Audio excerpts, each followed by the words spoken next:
Your Excellency, the Governor, the Honorable Minister, and Chief Secretary, dignitaries, ladies and gentlemen.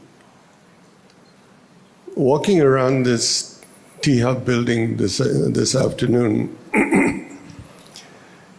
could not but help me feel that I was looking at a new face of India, one of the new faces of India.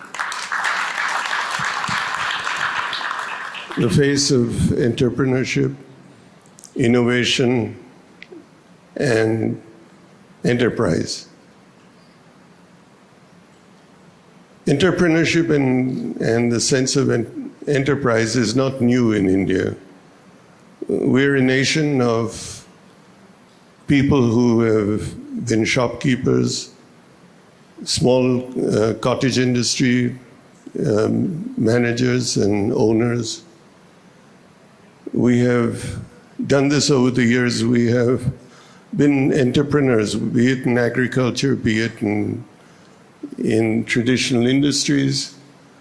And yet we have not been recognized all over the world as an enterprising country.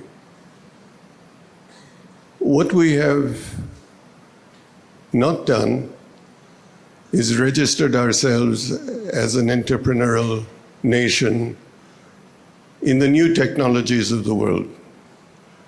The technologies that don't require billions of dollars to establish, that don't require hundreds of acres to build. Enterprises that are built on innovation that's in your mind, non-traditional, untried, and sometimes risky, but that make a big, big difference in the world of tomorrow. This is what elevated the United States in the 80s into a new world of technology and high tech.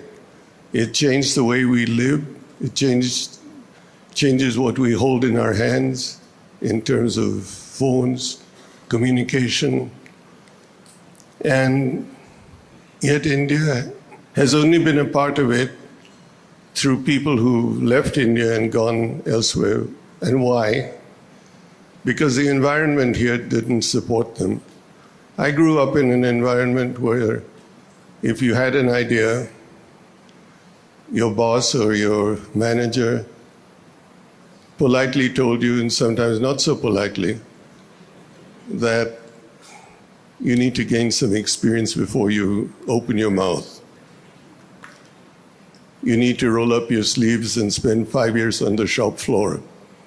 Then you can talk. And that's not what enterprise is today. Enterprise today is an ability of someone who may be in his 20s, who has a good idea, and he needs to find a way to implement them.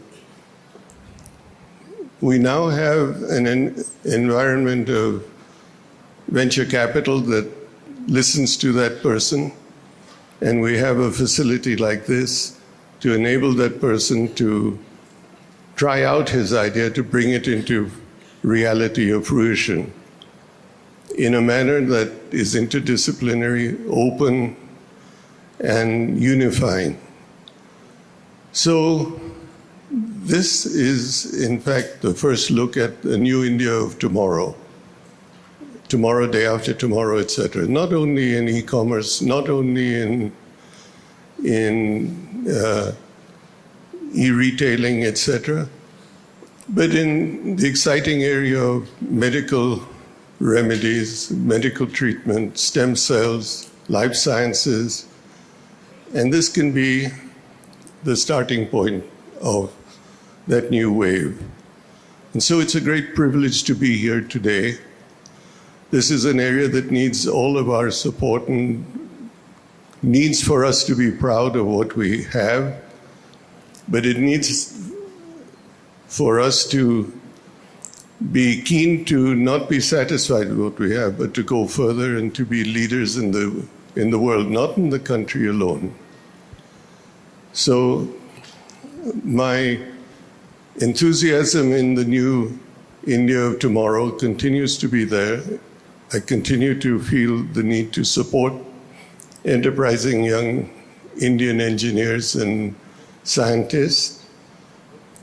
And all of us should be very pleased to play this role and need to support this, because all of us should be keen to unleash the Indian tiger. And we haven't done that as yet.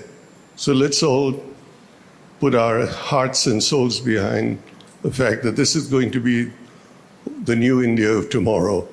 And what we're seeing in this building is just the start, just a nucleus of what could be the new big thing in the country.